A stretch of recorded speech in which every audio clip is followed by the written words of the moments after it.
Kamusta kaibigan? Napansin mo ba na kung ano pa ang sobrang kinakapitan natin, yun pa ang madalas na nawawala o nagbibigay sa atin ng matinding stress? Minsan, ang sobrang pag-asa sa resulta ang mismong pumipigil sa atin para magtagumpay.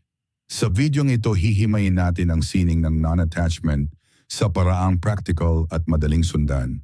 Kung pagod ka na sa pressure ng expectations at gusto mong mahanap ang tunay na diskarte para maging produktibo nang hindi na de-depress, dapat mong tapusin ang video na ito.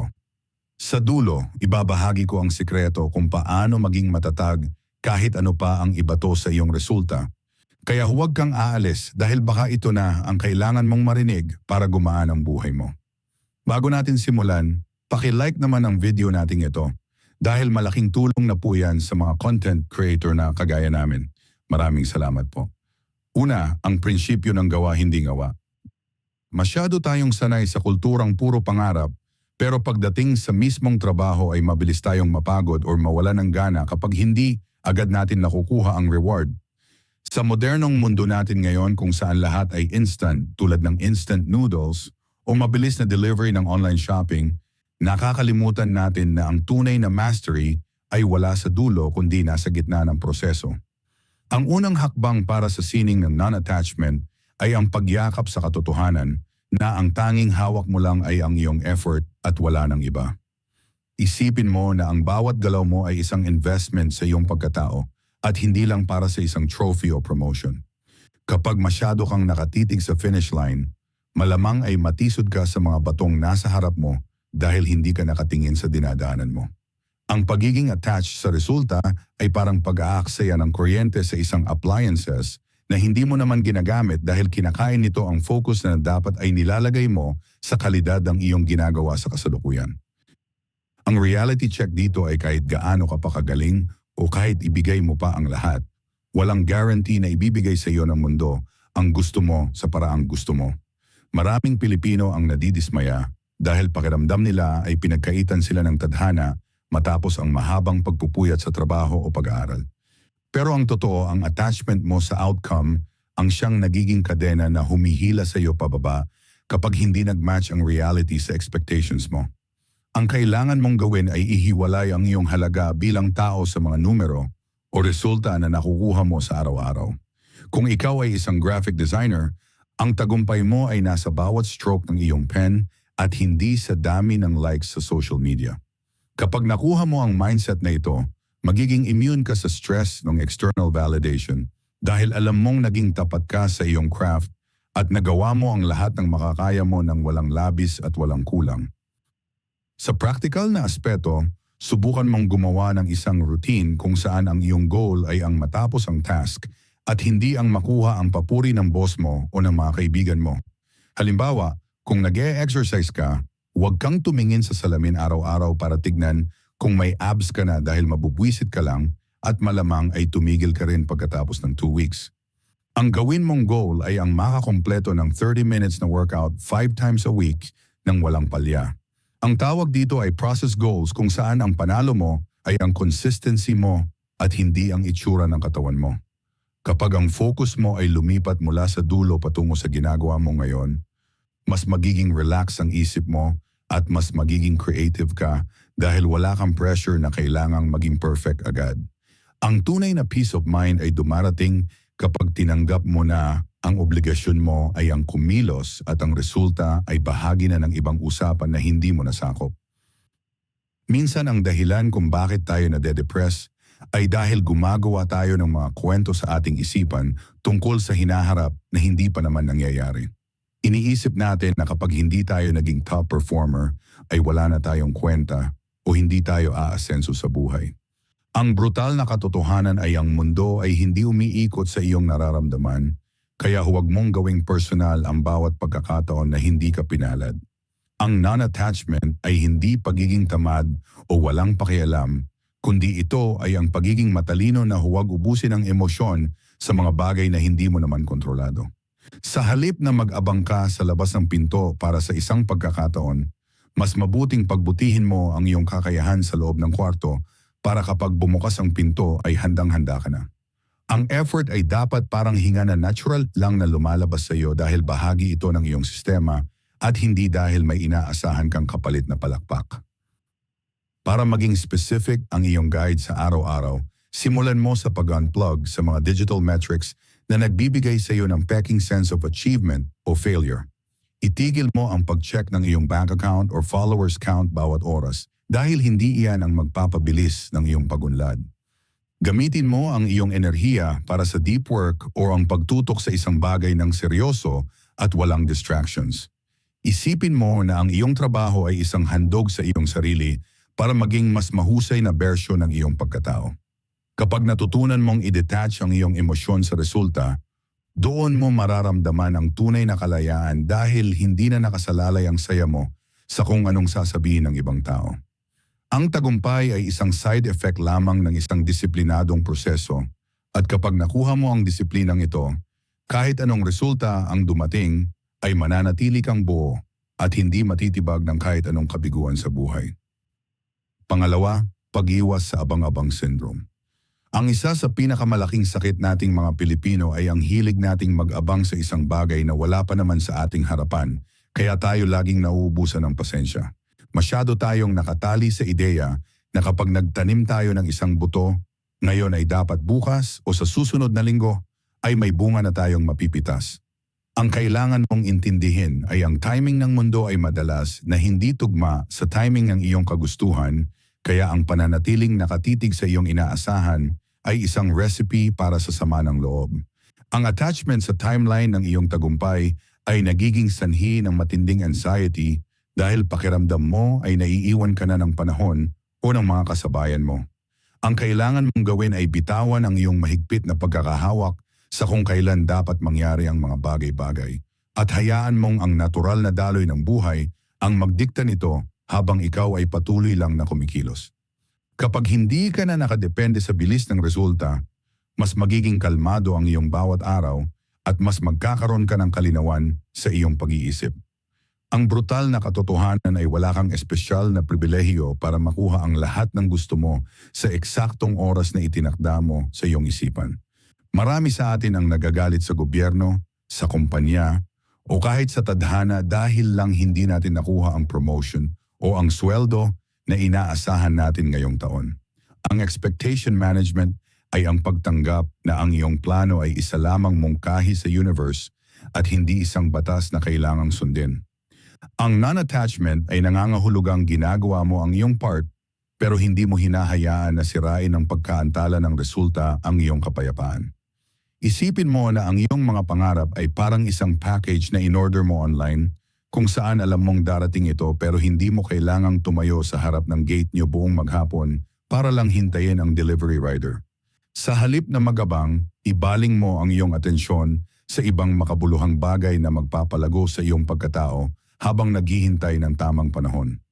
Sa practical na paraan, ang assist commission is stress panon, kailangan mong matutunan ang konsepto ng positive surrender o ang pagpapaubaya ng may tiwala sa iyong sariling kakayahan. Ang actionable guide dito ay ang paggawa ng iyong best sa loob ng 8 hours na trabaho at pagkatapos noon ay tuluyan ng alisin sa iyong isip ang anumang kinalabasan nito. Huwag kang maging alipin ng iyong sariling mga sana dahil ang mga sana na ito ang nagnanakaw ng saya sa iyong kasalukuyang sandali. Kung nagpadala ka ng resume sa 10 na kumpanya, ang task mo ay tapos na sa sandaling pinindot mo ang send button kaya wala nang silbi ang pag-refresh ng iyong email every 5 minutes. Ang bawat minutong ginugugol mo sa pag-aalala sa resulta ay minutong ninanakaw mo sa iyong pahinga o sa oras mo para sa pamilya. Ang pagiging detached ay ang pag-unawa na ang iyong trabaho ay ang mag-input at ang output ay labas na sa iyong jurisdiction kaya dapat ay wala na itong bigat sa iyong kalooban. Kailangan din nating aminin na madalas tayong mainggit sa nakikita nating tagumpay ng iba sa social media kaya lalo tayong nagmamadali na makuha ang atin.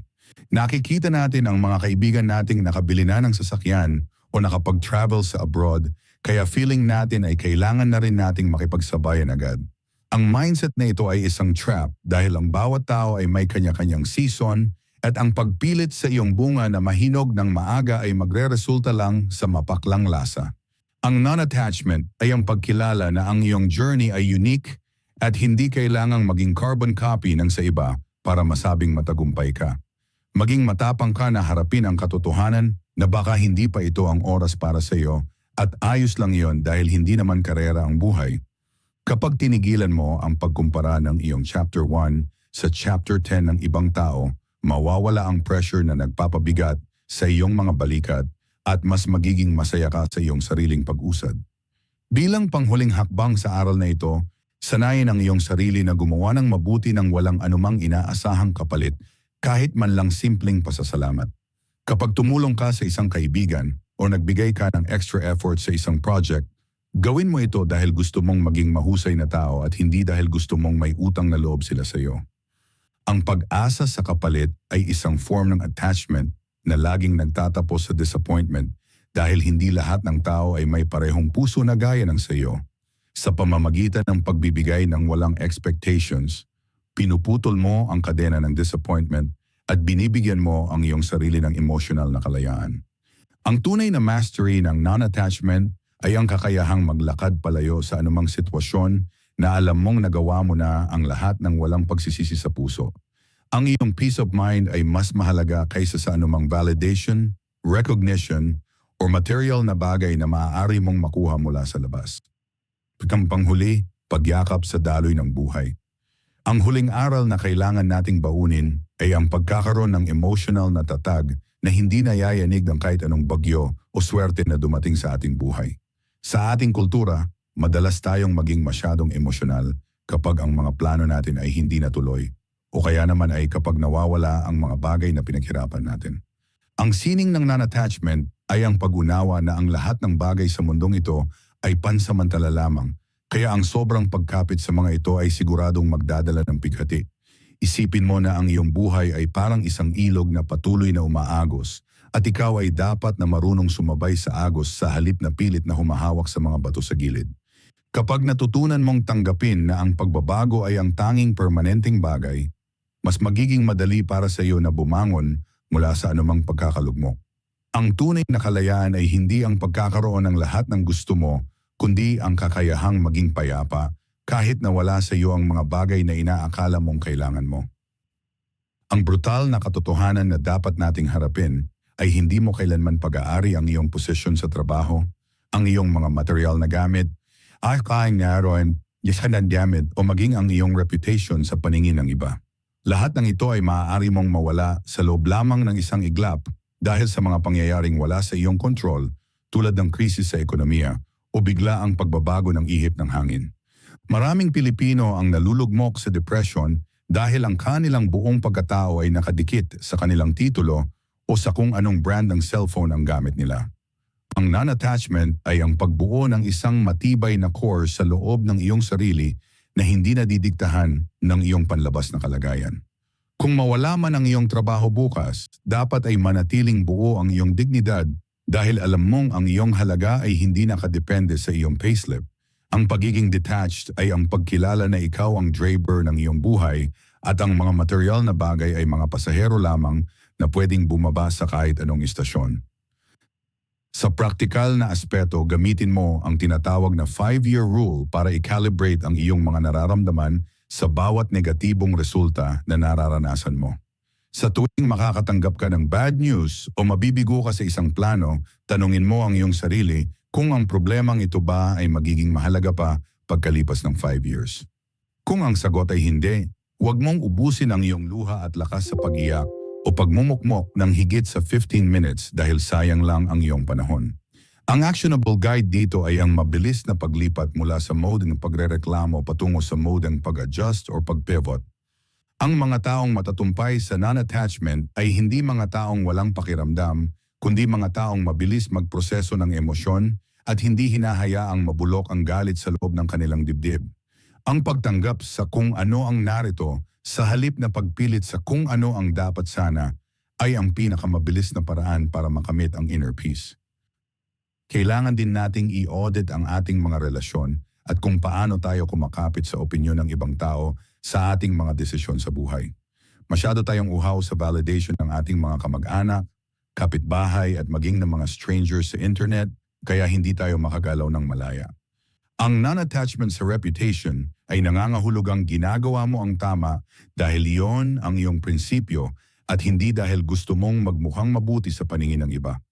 Ang katotohanan ay kahit anong galing mo ay laging may masasabing negatibo ang ibang tao kaya bakit mo hahayaang sila ang maging basehan ng iyong saya?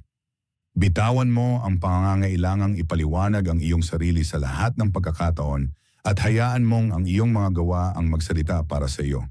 Kapag hindi mo na kailangan ang palakpak ng madla para magpatuloy, doon mo mararamdaman ang tunay na kapangyarihan na kontrolin ang sarili mong tadhana nang walang takot na mahusgahan. Bilang panghuling hamon, sanayin ang iyong sarili na bitawan ang mga bagay na hindi na nagsisilbi sa iyong paglago kahit na masakit itong gawin sa simula. Maging ito ay isang toxic na mindset, isang bisyo, o isang pangarap na hindi natugma sa iyong kasalukuyang realidad, matutong magpaalam ng may pasasalamat. Ang pagbitaw ay hindi tanda ng kahinaan, kundi ito ay tanda ng sapat na tapang para magbigay ng espasyo para sa mga bagong oportunidad na darating. Huwag mong gawing bilangguan ang iyong nakaraan o ang iyong mga dating tagumpay dahil baka ito ang pumipigil sa iyo para makita ang mas malaking potensyal ng iyong kinabukasan. Ang sining ng non-attachment ay ang paglalakad sa buhay ng magaanang dala dahil alam mong anuman ang mangyari ay sapat ka at mananatili kang matatag.